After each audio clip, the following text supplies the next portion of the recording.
Alright folks, welcome back to the palace that Bob McVeigh built. And there's Mr. Bob McVeigh himself. We're up here for the final day of working on our small block Chevy 406 build. We've got everything pretty well dialed in on the last video. We were happy with how it performed. There's definitely going to be some opportunities for more power later on down the road, but for right now, it's good enough for what we needed to do.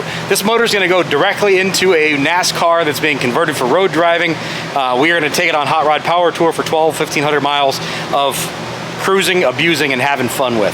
After that, it's going to come out, we'll bring it back, we'll do some other stuff. We're going to test heads and intakes and maybe even camshafts, but we can do that later on down the road. Right now, we're concerned with making sure that all of our parts work with this motor. So, we have pulled off Bob's stuff. We have switched over to our Jegs Ready to Run distributor.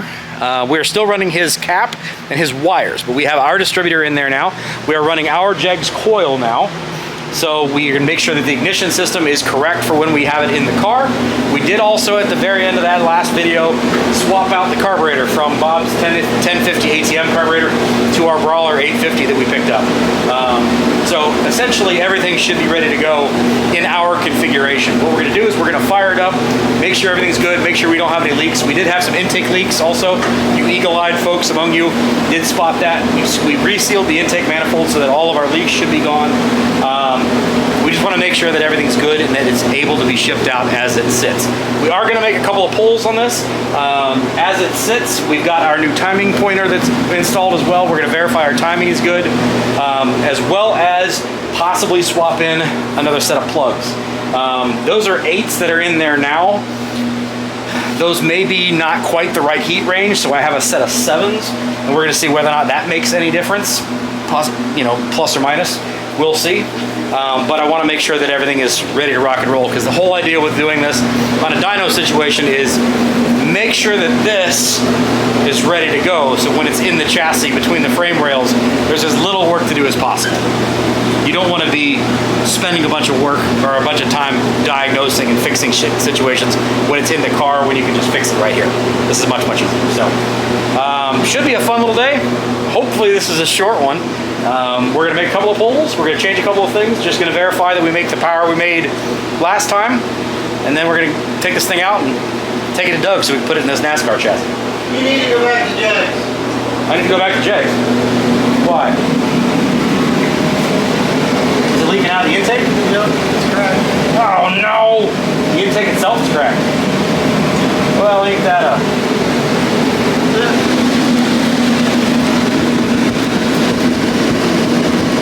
Light in there again. No, I'm trying to get it dry.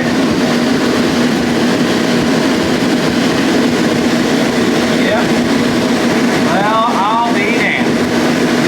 Alright, well, that complicates things a bit. How about some JB weld?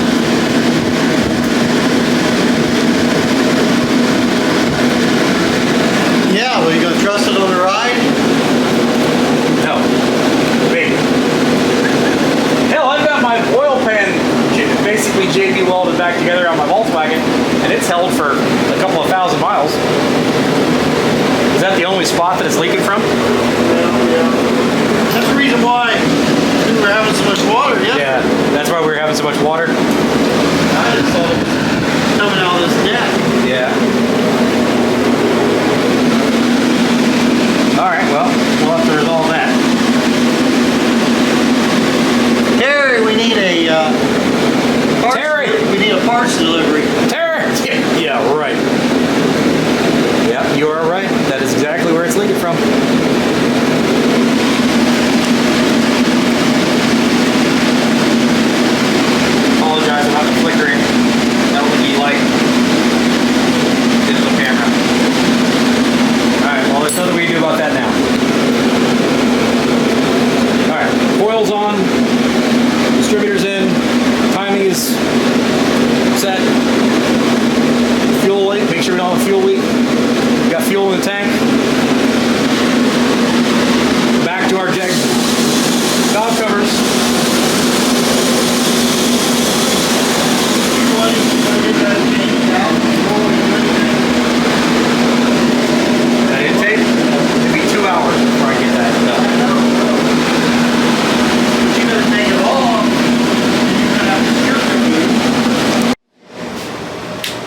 Ignition's on.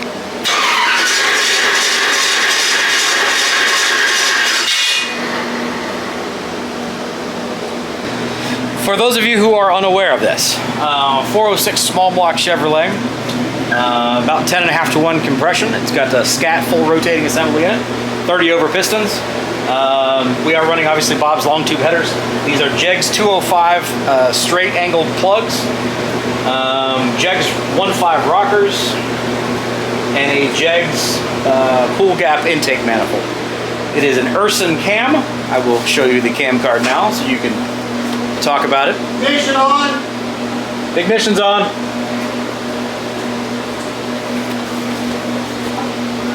And it makes pretty dang good power. Definitely makes a very good score. Figure out our ignition issues. Be right back.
Problem with that intake leak situation is going to be small block Chevys. The distributor goes through the intake manifold. So if you pull the intake, you got to pull the distributor out. Pull the distributor out, you got to retime the motor. So because we have absolutely no timing, this is not the proper way of fixing this, but I am definitely going to be using some aluminum bond, which we had used actually to reseal the aluminum oil pan on my Volkswagen. And I'm going to use that to try to reseal that intake manifold to alleviate our water leak, because I don't want to deal with this. And hopefully it'll hold. Not technically speaking the way you should be doing this. We'll deal with it later on down the road. But in this case, you got to do what you got to do. So we'll do it. It's not that big of a water leak, and it looks like we got everything else squared away and nothing else leaking. So it is what it is. When you're building stuff and you're doing hot rod stuff, it is what it is. You know, sometimes things don't fit. Sometimes things are bad out of the box. It is what it is. You just get it done. I'm sure they have another one of these sitting on the shelf at Jegs. The problem is Bob's place is an hour away from either the Jegs warehouse or the Jegs 11th Avenue store. So at best, it would take me 2 hours, 2 hours and 15 minutes to go down and back. And then we got to pull the intake, then we got to reseal the intake, and then the whole, the day's shot. So I'm going to make the executive decision. Maybe it's the right one, maybe it's not, but that's the hot rider way we're going to do this. So we got to get this thing up to temperature, get some heat in the motor, get some heat in the oil, and then we'll pull on it as it sits. We'll see what it makes, and then maybe make a tiny little bit of adjustment with timing, and then swap out plugs, pull on it again, see what happens, and then that should be it. Should be it.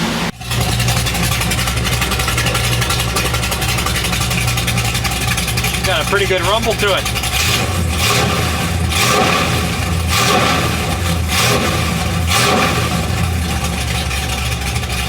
I like it.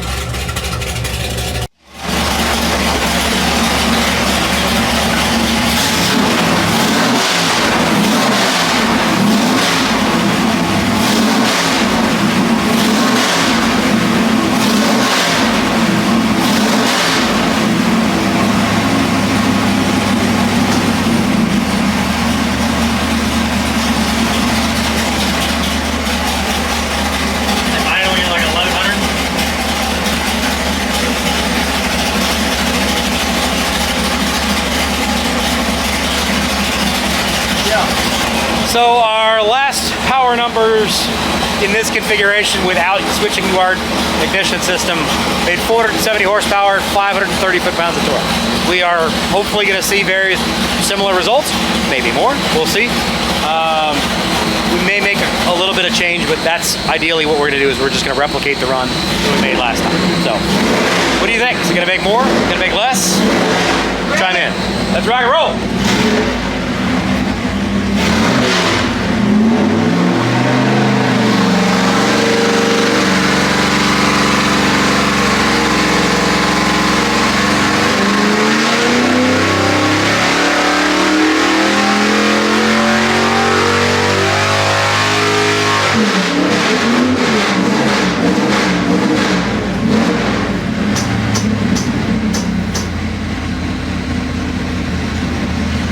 Gave away some of my power.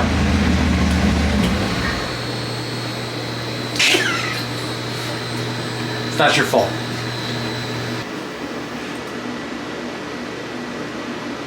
Very similar. Just slightly lower. Now, is that a timing issue, we think? Maybe. I mean, Yeah. I told you I was a little, Spitballing a little bit. Yeah, a little bit. Yeah. And with that timing tab on there, now I set it. I mean, we could go up a couple more, but Yeah. it isn't like we're trying to set world records. No. I agree. AFRs look good. They haven't moved at all. Actually, maybe cleaned up a little bit better. So, yeah. You look up here. We've lost a little bit of torque. 11 foot-pounds of torque. I mean, we're just squeezing nickels here. Yeah. I agree. Gonna swap out the plugs, just to make sure. Okay.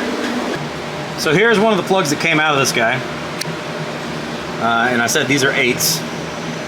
I did actually gap these up a bit as well, so we are not going to touch the gap whatsoever. They're going to just run exactly how they were, which is about a 30 gap. So we're going down from a 8 plug to a 7 plug. And we're going from a gap of 30 to a gap of 40 to a gap of 30. So we'll see what this makes difference-wise. I'm not going to get into the specifics of how all that thing works. If you guys want to have that argument in the comment section, you're more than welcome to. But I just want to see whether or not this makes any difference. I know some people have made comments about the fact that 8s maybe have been too cold of a plug. That's very possible. So we're going to a slightly hotter plug. Heat range conversations, I'll leave that up to somebody smarter than me about how different plugs react with different fuels and different compressions. That's not something we're going to talk about on this video. But we'll see if this thing makes any difference in power. We have not touched timing at all. It is where it is. We're just going to leave it alone. So this is just going to be purely on plug change.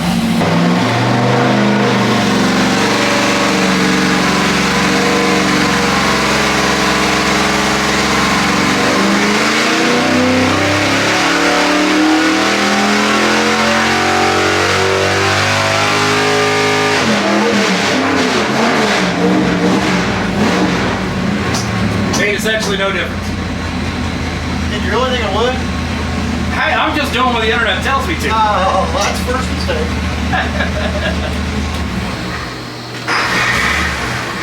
Wow. Ship it! Take off! I'm done! Take Get off! out of here! Get the hell out of here! Now, what if we play with timing? All right, so technically it did make slightly more power. It went up from 463 to 467. And there you go. Now, whether or not that's an oil temperature or water temperature issue, whether that's in the plugs, don't know. But it made 4 horsepower and 2 foot-pounds of torque more. All right, we have the disassemblement phase. Yes, sir. All right, start pulling plugs, coolant. Yeah, we're trying to let it cool off a minute. It's still pretty hot. Yeah.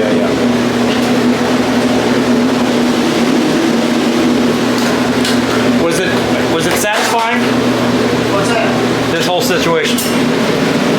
I don't know. I mean, after seeing Eric's last week, I was hoping for a little bit more power. Yeah. But I think the heads are the restriction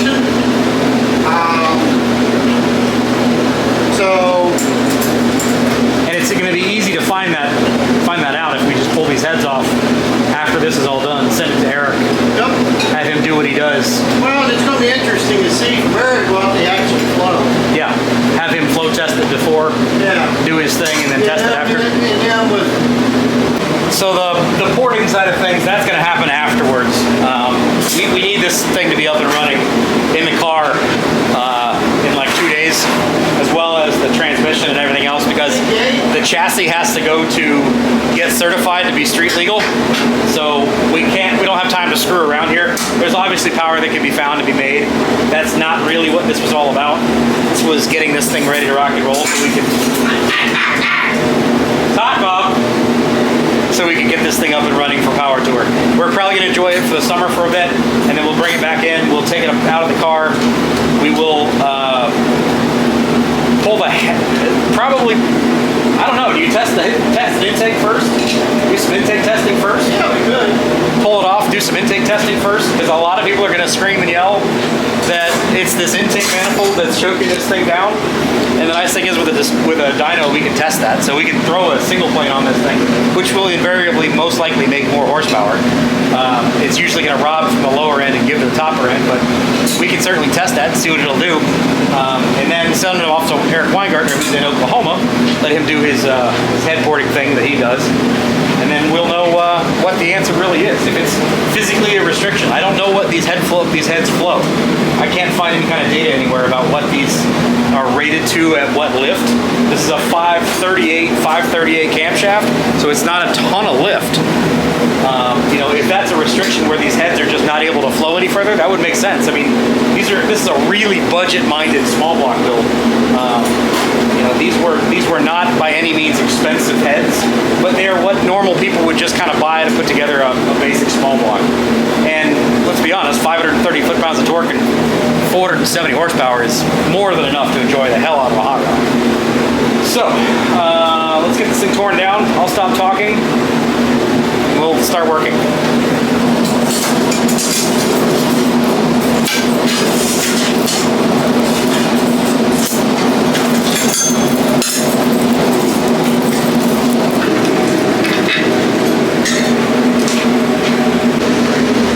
Now don't wear this.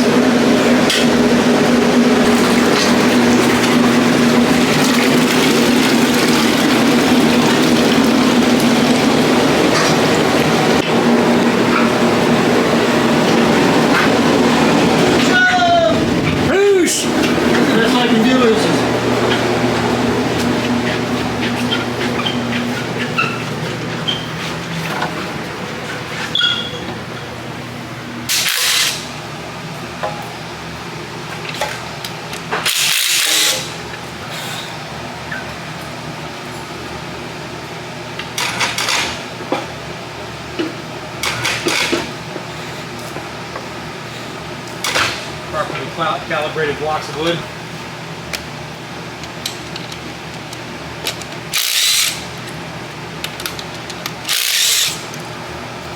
I know you use the manual labor. This is what it's like to use a gun. We're gonna be done by the time you get the camera set up. It's just the outside sheet. Yep. Put it over there on the part. So now we gotta go to this.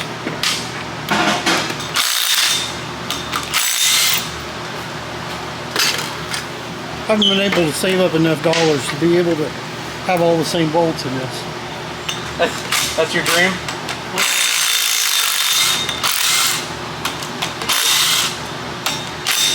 Actually, I've ordered them like 3 times. And I always fucking get the wrong ones. And so I've got shitloads of fucking too short or too short for like a flex bolt. We all need to pry this thing off.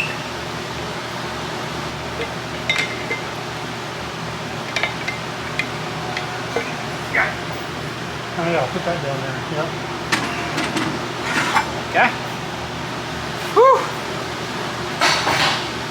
Alright, mounts are off.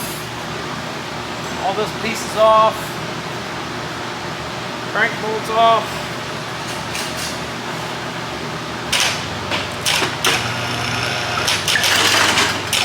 that back where it goes.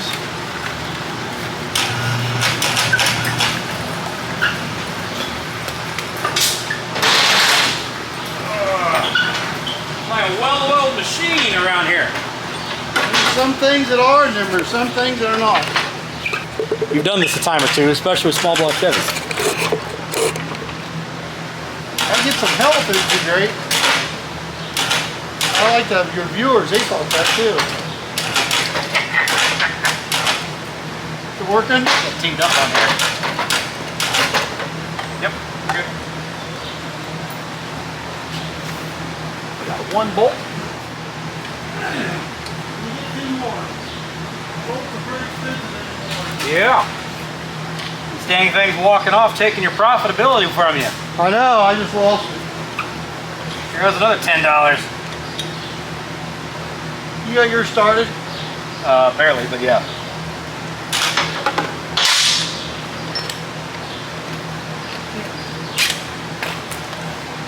Ah! Too far. You're right, it was.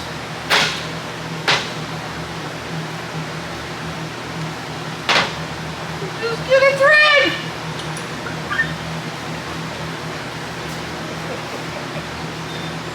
Rushing till life's no fun. Yeah, where's the music at? Yeah, well, we can't play music because I need to make money off this video. Good luck with that. You aren't cheap.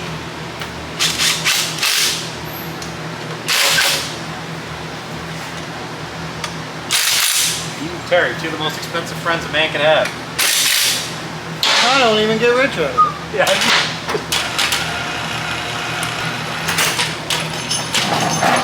Now you're gonna have to beg. What's it take to get a stump t-shirt? One of these? Yeah. I don't even know that they... Hey, how about that? Stump the Chump. This is all vintage. I don't even think he has these shirts anymore. You might... Mark, you might need to make some new A1 Auto Parts Stump the Chump shirts.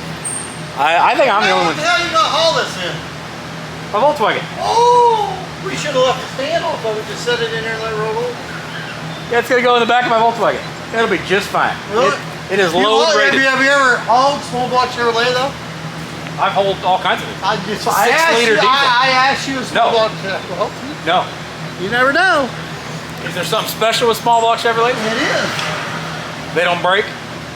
They make power cheap. Yeah, they make cheap power, that's it. There's nothing wrong with that. I've just never done this before. All right, so this part might get interesting. I think we gotta go down. Yep, come down a little bit. Come down a little bit. Oop, oop, you're on my bumper. This part, I didn't maybe think this part through. Look at him rolled in there. For a big, strong guy. Hey, I'm a big, strong guy. You're right. You're a big, strong guy. Put that belly to work. Yeah. Yeah. Unhook it first. Just for you.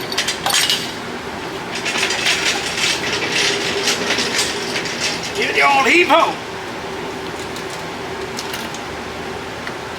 Yeah, buddy.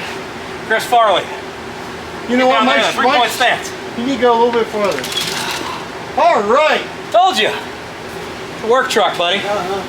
Work truck. I want you to make sure if you get in an accident, you call me first before 911 because I want to take a picture of that motor in your front seat.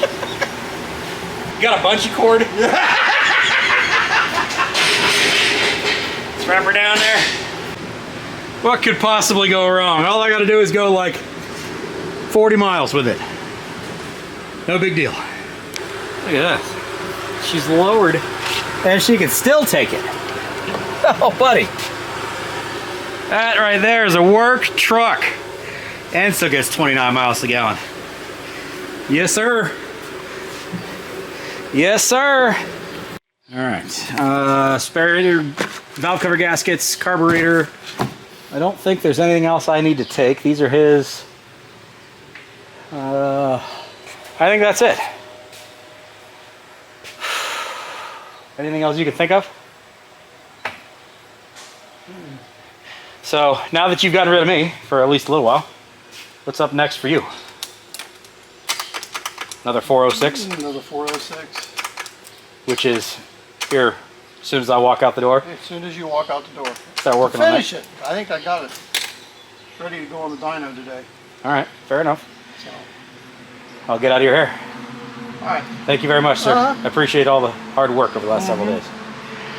That's it, guys. I'm gonna hopefully, well, I might be leaving Bob alone for a little while. We'll see. Just because I know Bob loves hearing me say this, we do have 2 Pontiac projects that are sitting up here with Bob. Get the hell out of here! Got 2 Pontiac 350 projects that we're working forward on. At this point in time, the timing is not that important, so they'll get done when they get done. But we're doing a 350, normal 350 and a 350 HO build for the Pontiac lovers out there, including me.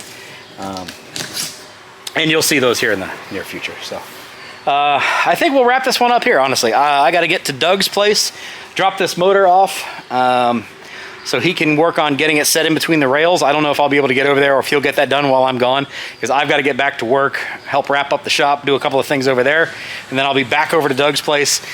The next piece of this is going to be crazy fast and furiousness as far as the getting this car assembled and ready to rock and roll and running. We are converting it from an automatic. It's a turbo 350 at the moment with a leaking turbo 350 and an old 305. That motor's out of it, but we are converting it back to manual transmission. So yesterday he and I were at Jegs for hours getting parts. Thanks Craig, by the way. Terry was off yesterday, so we spent hours over at Jegs getting our parts figured out for the manual transmission swap. We're going to go with the T10 4-speed that came out of his other NASCAR. So we got to get a clutch and a flywheel and hydraulic clutch situation and all the bits and pieces to get all that stuff figured out. That should at least get with the engine in there. We can get it all mocked up and in the car, figure out our drive shaft. We got to get a drive shaft ordered, get that done. Then we got to get this car inspected. Then we got to get it over to Lucor to get Rich to do the alignment on it. We also have to get the third member swapped out, going from a 580 rear end gear to a 350 rear end gear, which will match up much better with the 4-speed.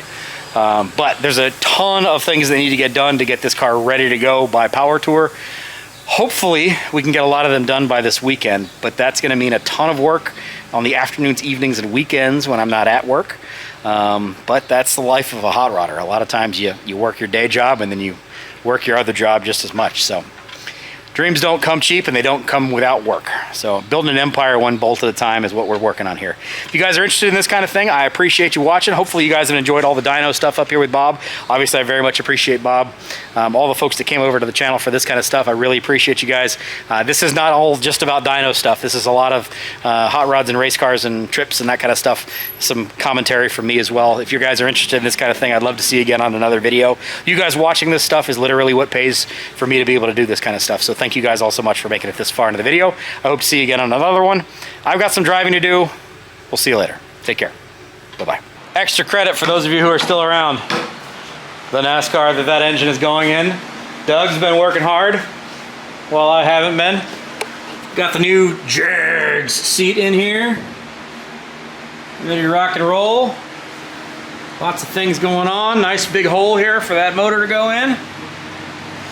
And then you got your T10 sitting around here somewhere. Over yonder. Right on, right on. So there she is. That's the next thing is there's got to be an engine in that and a transmission in that. And that will be coming soon. Today. Yes. I have to run back to the shop, close the shop up, then I'll come back over here and we'll get working on this thing. So that'll be another video. But just so you guys understand, NASCAR. Bring that portable AC with you. See ya.